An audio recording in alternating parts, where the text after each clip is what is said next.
Dear student, आज हम आप लोगों को स्पीड के बारे में बताने जा रहे हैं, है ना। What do you mean by speed? तो you can understand speed in this different aspects as their quality and how you can calculate speed. Quality in the sense, what are the importance of speed in our life, or actually how you can observe speed.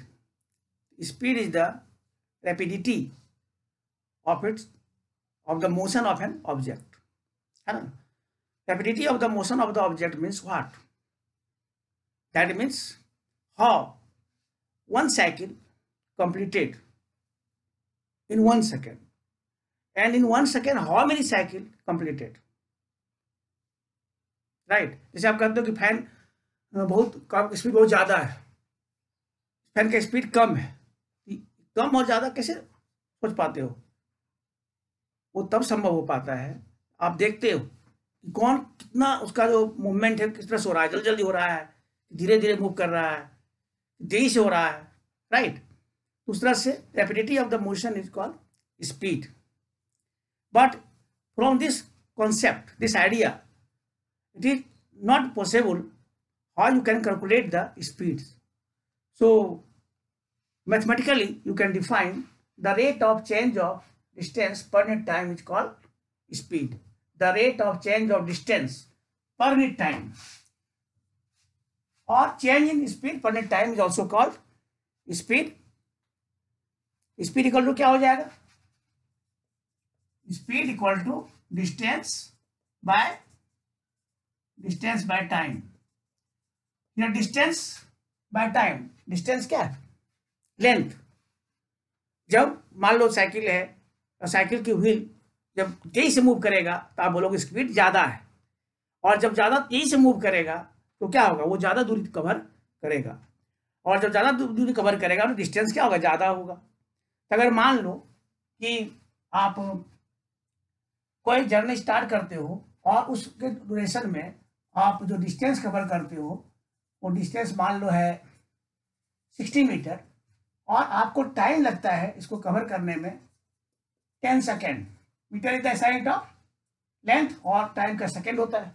उस case में distance क्या हो जाएगा?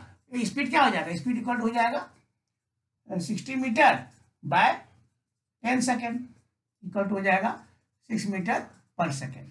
इस तरह से हम लोग स्पीड को कैलकुलेट कर लेंगे। अब सवाल उठता है कि सर इसका SI यूनिट क्या होगा? तो हम यहाँ देख रहे हो metre per second. The SI unit of distance is metre and time is second, so the SI unit of speed will be metre per second, right. अब एक टर्म आता है तो how you can define uniform speed. क्या है uniform speed? Uniform speed, इसमें क्या होगा? If equal distances covered by the moving body in equal interval of time,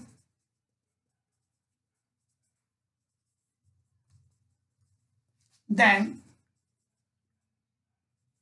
we can say that body moves with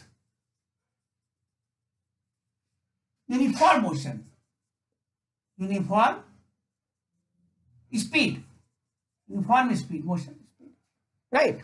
अगर कोई बॉडी है ना, if equal distance covered by the moving body in equal interval of time, then you can say that body moves with uniform speed. इसका भी 60 metre per second ही होगा। तो uniform मतलब कैसे? जैसे मान लो कोई पहिया है, गाड़ी है, और वो हर क्या होता है? हर एक सेकेंड में लो, है ना, हर एक सेकेंड में 10 मीटर, फिर अगले 10 सेकेंड में 10 मीटर, फिर अगले 10 सेकेंड में 10 मीटर। इस तरह से each and every second if the moving objects covers a distance of 10 meter, then you can say that the speed of the body is uniform, एक समान है, और वो गति क्या होगा? 10 मीटर पर सेकेंड होगा। उसी तरह से होता है आपका non uniform speed. Non uniform speed ये क्या होता है?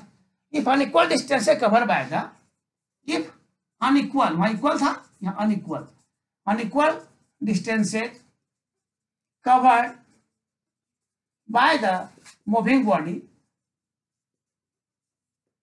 in equal interval of time, in equal interval of time, then you can say that then the speed of the moving body is non uniform. आप दूसरे तरह से इसको लिख सकते हो, लेकिन हम एक ही तरह लिखाएंगे आपको, जैसे कंफ्यूजन होता है। अगर यहां होता है कि इफ इक्वल डिस्टेंस है cover by the moving body in unequal interval of time, अगर यहाँ पे आप अनइक्वल लिखे हो यहाँ इक्वल इंटरवल ऑफ टाइम, और अगर यहाँ equal distance cover by the moving body in unequal interval of time कर दोगे तो that will be non uniform speed, right. इसका भी असाइनमेंट क्या होगा, मीटर पर सेकेंड ही होगा। तो non uniform speed is sometimes also called what, it is also called sometimes variable speed. क्या इसको बोलते हैं, वेरिएबल स्पीड। वेरिएबल मतलब क्या हुआ, जो बदलता है, हर समय बदलते जाता है, तो क्या वेरिएबल स्पीड। और इसको यूनिफॉर्म स्पीड को, इसको आप हेडिंग दे सकते हो कांस्टेंट स्पीड का, कांस्टेंट स्पीड बोलो या वेरिएबल स्पीड बोलो, यूनिफॉर्म स्पीड बोलो, दोनों का वैल्यू, दोनों का मीनिंग सेम है। ये आपका हो गया स्पीड के बारे में, वेरिएबल स्पीड, और ये आपका कंप्लीट हो गया स्पीड के बारे में। आपको एग्जाम्पल में मैंने बता दिया।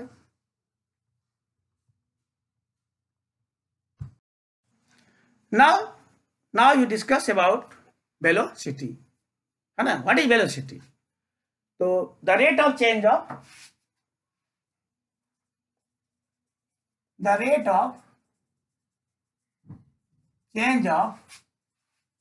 displacement per unit time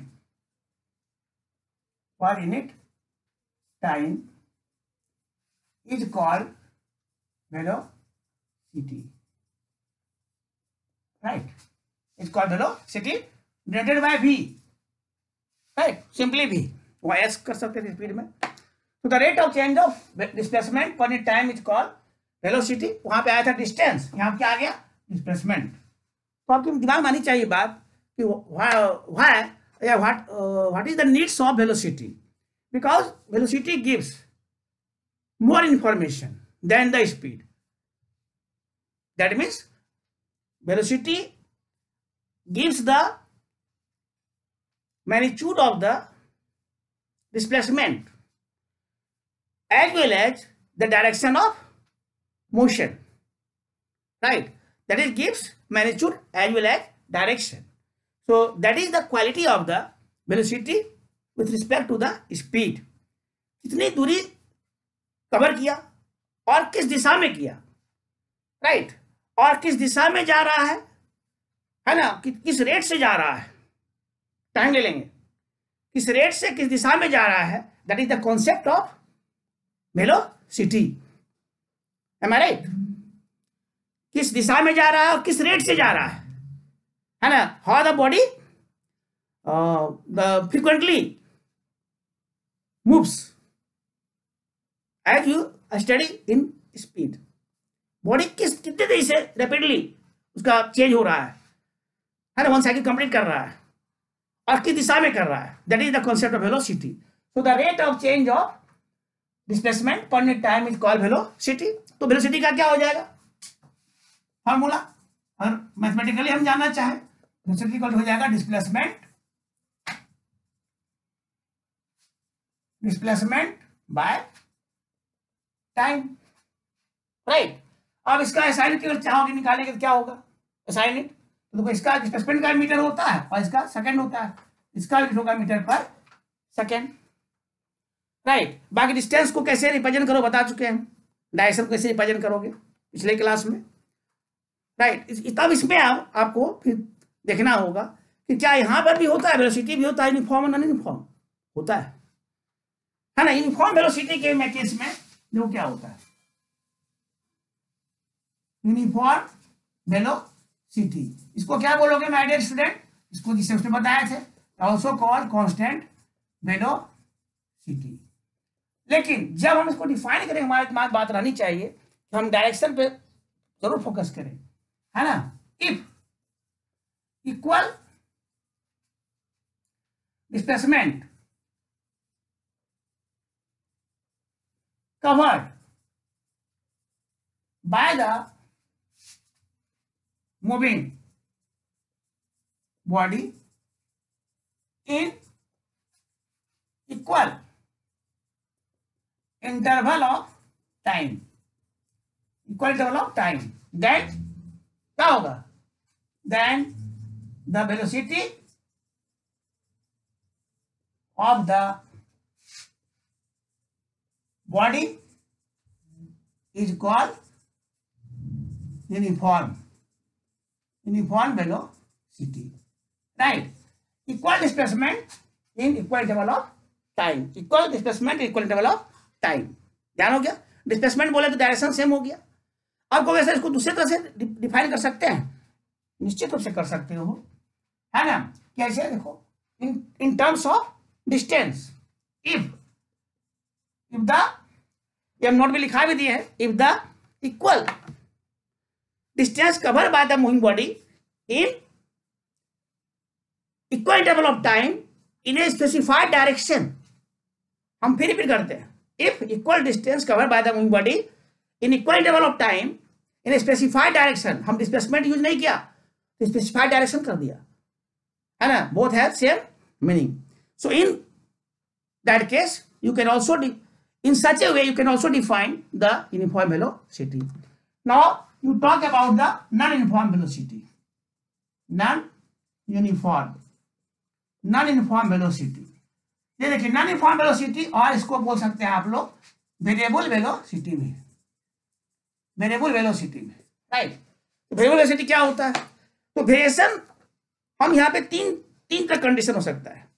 या तो क्या हो, या तो उसका मैग्नीट्यूड बदले, बनाने equal distance cover in equal interval of time in specified direction. दूसरा कैसे हो सकता है, इक्वल डिस्टेंस से cover by the moving body in any direction, not specified direction. और तीसरा ये हो सकता है अनइक्वल डिस्टेंस से cover by the moving body in not a specified और फिक्स डायरेक्शन। यानी मैग्नीट्यूड इक्वल है, अनइक्वल है, डायरेक्शन सेम है। मैग्नीट्यूड इक्वल है, डायरेक्शन सेम है। एक केस ये होगा, एक पहला केस ये हो सकता है कि मैग्नीट्यूड सेम है, मैग्नीट्यूड इक्वल, डायरेक्शन का कोई ठिकाना नहीं है। दूसरा हो सकता है अनइक्वल मैग्नीट्यूड हो लेकिन स्पेसिफाइड डायरेक्शन हो।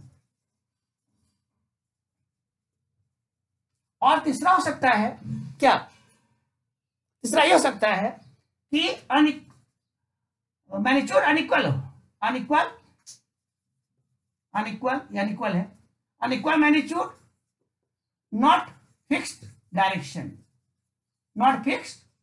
डायरेक्शन भी फिक्स नहीं है, मैग्नीट्यूड भी फिक्स नहीं है। या मैग्नीट्यूड अनइक्वल है लेकिन डायरेक्शन फिक्स है, और मैग्नीट्यूड इक्वल है लेकिन डायरेक्शन फिक्स नहीं है। तो आपको हर दृष्टिकोण से देखना पड़ेगा कि क्या चेंजिंग आ रहा है, राइट। तब आपको एक आइडिया मिलेगा कि what do you mean by what uniform velocity. If an object covers unequal displacement पर time then you can say that body moves with uniform velocity. पहला केस ये हो सकता है। दूसरा ये हो सकता है if an object covers equal distances per time but not in a specified direction, that is also a case of non-uniform velocity. If unequal distances covered by the moving body per time but not in a specified direction, that is also the case of non-uniform velocity. So when you think about the non-uniform velocity, in that case your mind should be focused on 3 points, और इन these 3 cases आपको magnitude को के बारे में consider करना पड़ेगा, direction के बारे में कंसिडर करना पड़ेगा, what type of change occurs in magnitude और with respect to magnitude, with respect to direction, magnitude change कर रहा है, डायरेक्शन चेंज कर रहा है, या दोनों चेंज कर रहा है, क्योंकि दोनों में से कोई एक भी चेंज होगा, मतलब होगा वो non uniform speed, non uniform acceleration के, नॉन यूनिफॉर्म वेलोसिटी के कैटेगरी में वो आ जाएगा, राइट। और इसका भी असाइन क्या होगा, मीटर पर सेकेंड होगा। असाइन पूछता है, इसलिए मैं बार बार आपको इसके बारे में बोल रहा हूं, राइट। अब थोड़ा सा एवरेज वेलोसिटी के बारे में जान लीजिए। एवरेज वेलोसिटी जो होता है उसके लिए फॉर्मूला है initial velocity plus final velocity by 2, but this formula will be applicable when the body moves with uniform acceleration, that is the condition to find the average velocity, right. अब एक और होता है instantaneous velocity, right. Instantaneous velocity ये क्या होता है, instantaneous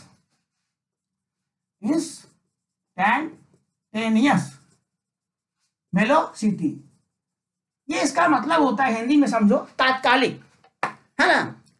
eight a moment what is the velocity, right. Actually suppose करो कि आपके विद्यालय जो NH-33 पे है, उससे उसके ठीक आपके गेट से सामने से एक लाल मारुति कार, नैनो कार ही सोचो, वो क्रॉस कर रही है।